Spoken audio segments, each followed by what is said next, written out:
Every time you make a promise to yourself and you don't keep it, you break your own self-confidence. And then you need to start asking yourself, can I even count on you? Do you have your own back? I'm going to say this with love because I say this to myself as well. Either raise your standards or let it go. Maybe you're not that person that you think you are. How do you want people to describe you in a way that represents your best self? Here is something you need to hear. You're not lazy. You're just misaligned. I'm Kepo. I help high performers get unstuck by taking bold, aligned action. And this is Grow with Kepo, where we speak with influential trailblazers who've made their mark and found the clarity that changed their lives. This is where we get clear, realign, and move toward a life that actually feels like yours. Welcome to the show. Hello, everybody. Welcome back to the show. Today, I'm going to be tackling a very important topic. Well, every topic I tackle, I would like to think is important on this show for you and for me as well. And it's about why your habits are not sticking. Are you someone who has read so many books on how to create good habits, atomic habits, power habits? You've read all those books. You listen to those podcasts. You make your to-do list. You make your promises to yourself. And then 3 weeks into it, 11 days into it, you stop and you go right back to where you were before. You're wondering, why can I get this thing right? And you see other people that just seem to have developed that habit. Like, how are they doing it? Like, seriously, what is the secret sauce? Like, someone needs to give us the silver bullets to this thing. I have good news and bad news for you. I'll start with the bad news first. The bad news is there is no silver bullet and there is no magic potion and there is no magic life hack or trick or any of those adjectives or nouns that you want to give it. The good news, however, is that you can also be one of those people that people look and say, how is he doing it? How is she doing it? So think about an area of your life or a habit that you have been working on off and on for years. And I want you to hold that in mind while I tell you the story. So Kelly came to me way back when I was a weight loss coach that she wanted to lose weight. And she had quite a bit of weight to lose, right? Let's say for her to get to ideal weight, she was going to have to lose, I don't know, about 70 pounds, right? 70 pounds of weight. That's about 30 something kilograms. So as part of my weight loss coaching, I always started with mindset coaching first, right? Mindset, identity, all of that good stuff. And we did all those exercises and it seemed like she was getting it. She was so pumped. She was so hyped for this thing. And she was following all her protocols so well. She was doing really great. And then, like 2 weeks into it, life started to happen. But actually, life wasn't happening. She was happening to herself. Because when we looked at her routine or maybe what else was surrounding her life, like work and all of these things, they were all actually the same. It's not like she had to travel for work. Her work hours didn't change. Nothing changed. But then for whatever reason, she just couldn't continue at the pace that she was continuing on. Granted, she's not a robot. But let me tell you what came out of that conversation. We found out that Kelly thinks of herself as a plus size person. That's how she sees herself. That's how she talks about herself. And that's certainly how she thinks about herself. So if Kelly continues to hold strong this identity of I'm plus size, I'm thick, I'm this, I'm that, how, pray tell, is she ever going to be the person who actually is whatever size that she was trying to be?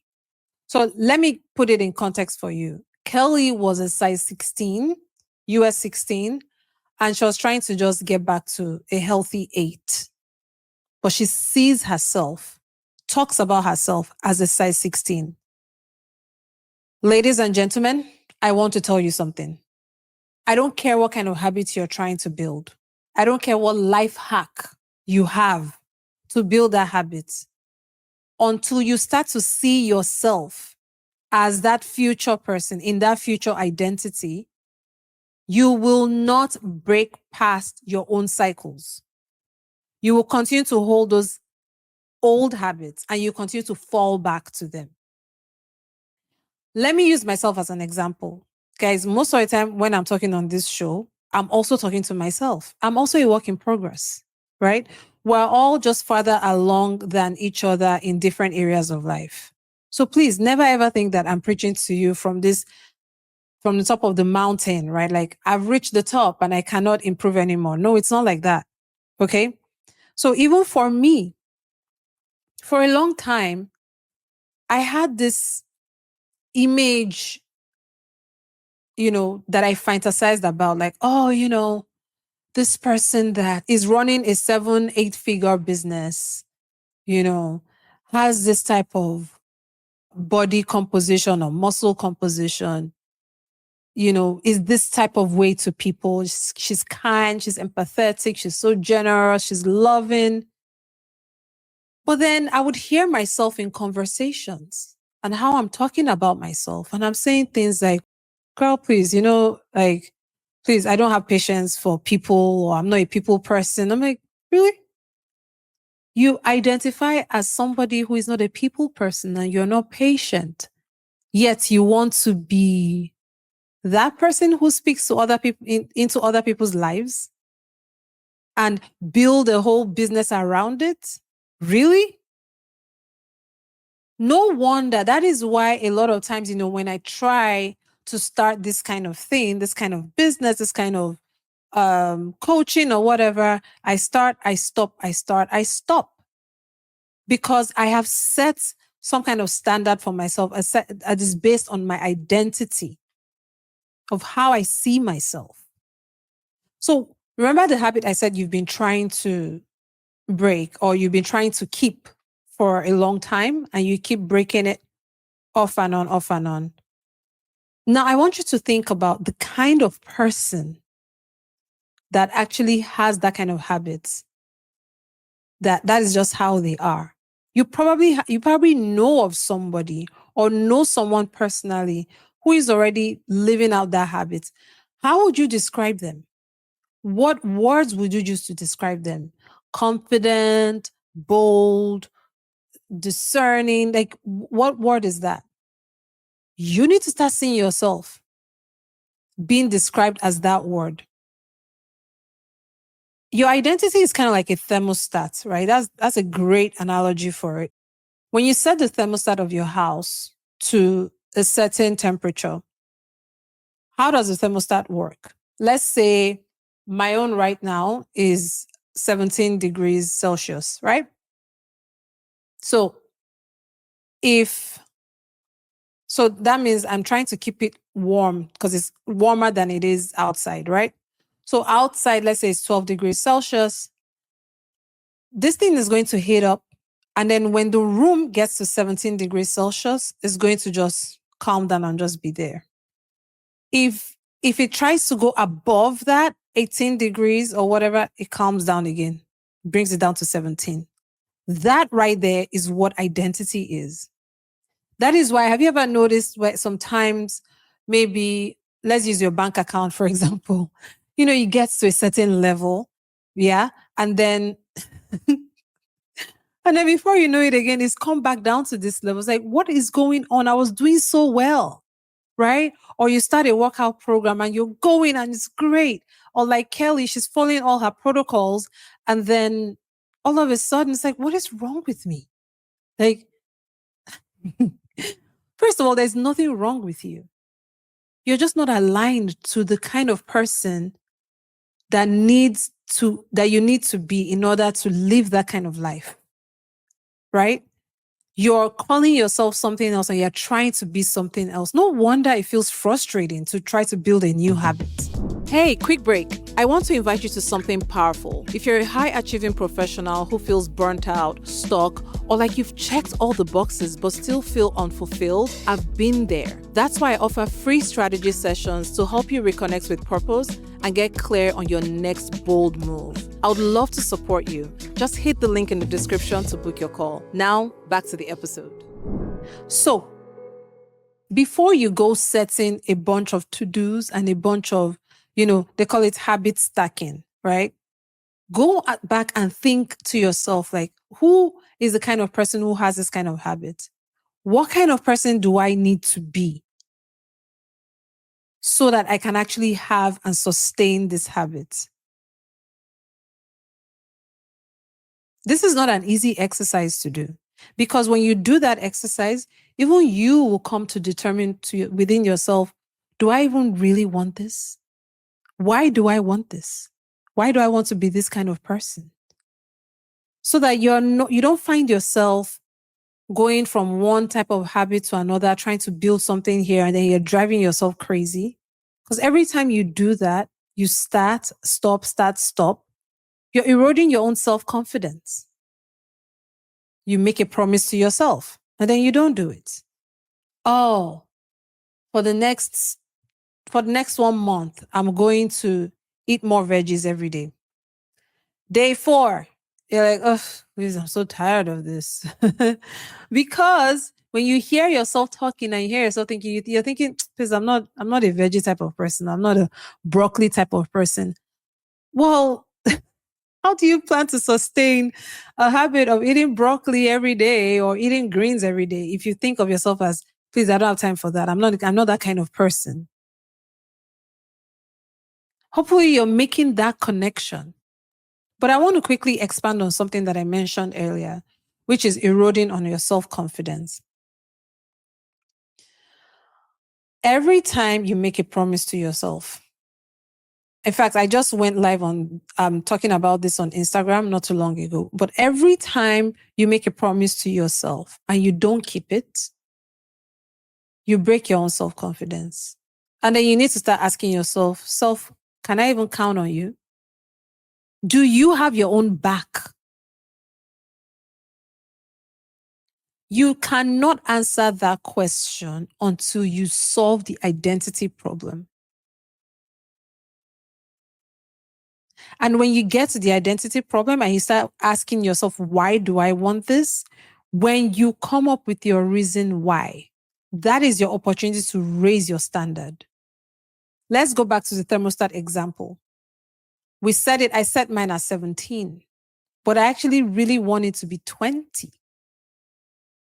So maybe it's time for me to raise my standards and increase that temperature to 20.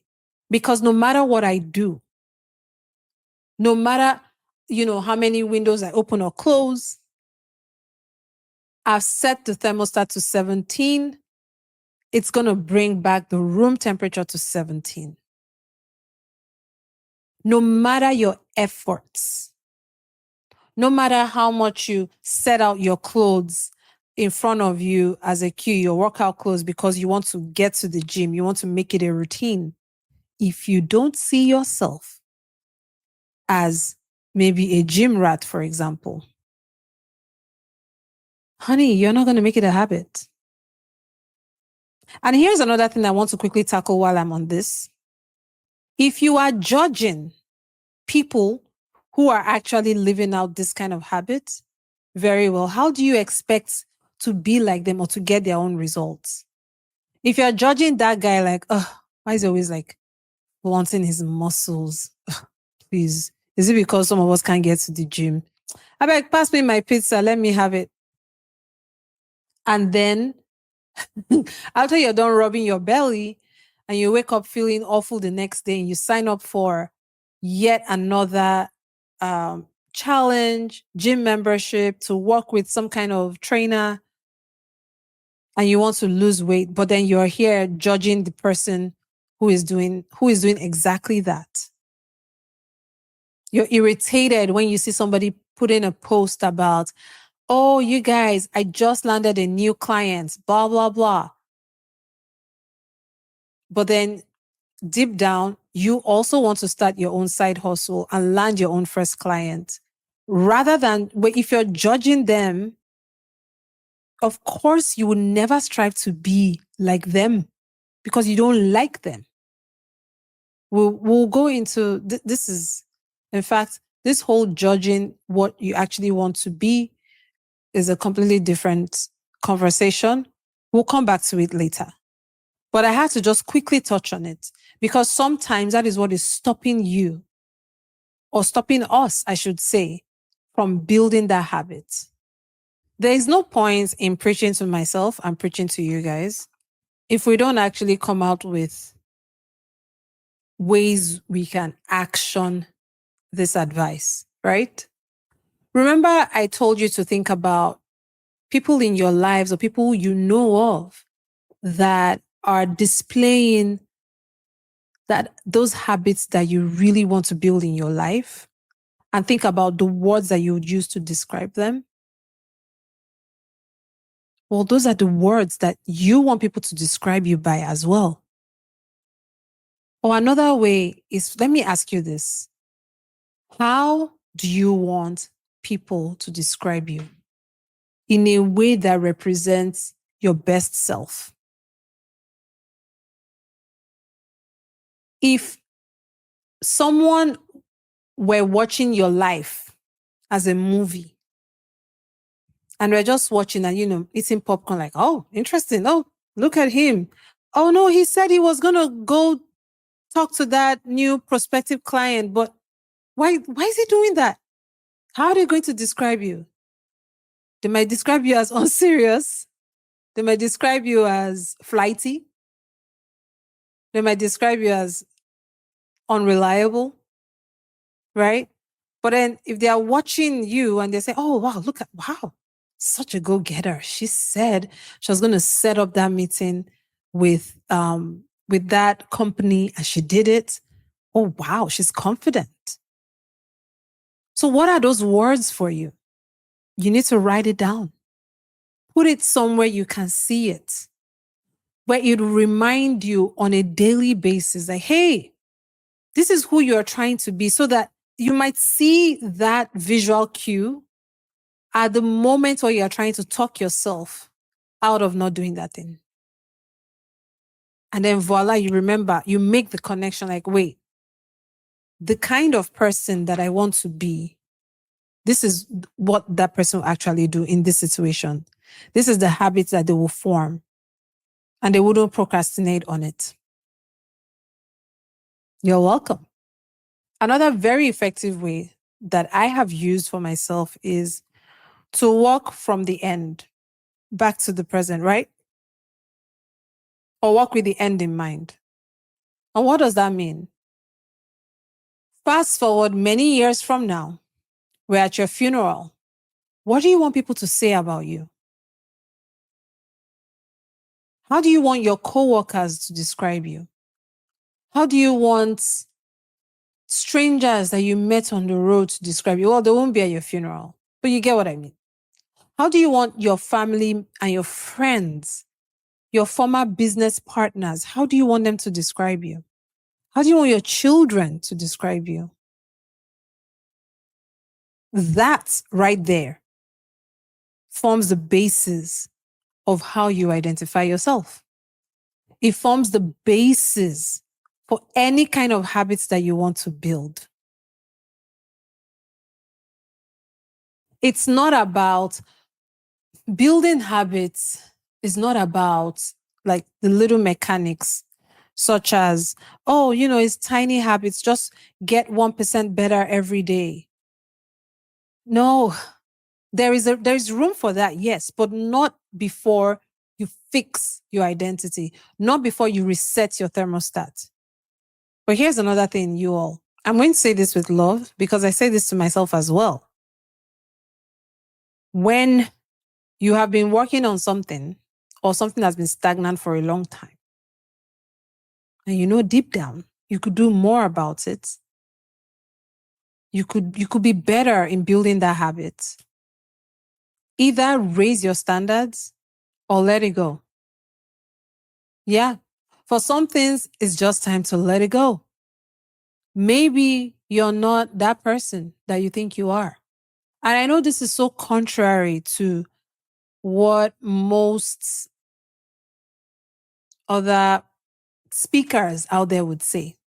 But I'm going to tell you, listen, if you have been trying to build a habit of waking up early in the morning and spending the first hour of your day or 2 hours of your day working on your own dreams or something before you go to your 9 to 5, and you're just not doing it, either raise your standards or let it go. Let it go because it's not that important to you. Let it go because you're just not that person who does that. Until you start to identify with that type of person, then just let it go. Free yourself. Who are we fooling? Go work on something else. Maybe there's a deeper habits that you even need to work on before that. And that's why there's that blocker there. Or you could raise your standards. You could redefine who you are. You could redefine how you think of yourself, how you talk about yourself. Why? Because you're that important, because you are worth all that effort. Why? Because of the lives that are attached to you as a result of showing up for yourself. Why? Because of the lives that are attached to those lives that are attached to you. And their lives are better for it because you showed up for yourself. But if that's not important, please let it go. Let it go. Be at peace. Stop tormenting yourself. I need to do this. And oh my goodness, do it. Or stop talking about it already, please. I know most people don't want to hear this. It's not friendly. But this is the Grow with Kepo podcast. We get real. And we laugh about it too. Because don't take ourselves too damn seriously. So, which one are you going to do? Are you going to raise your thermostat temperature? Or are you going to just turn it off?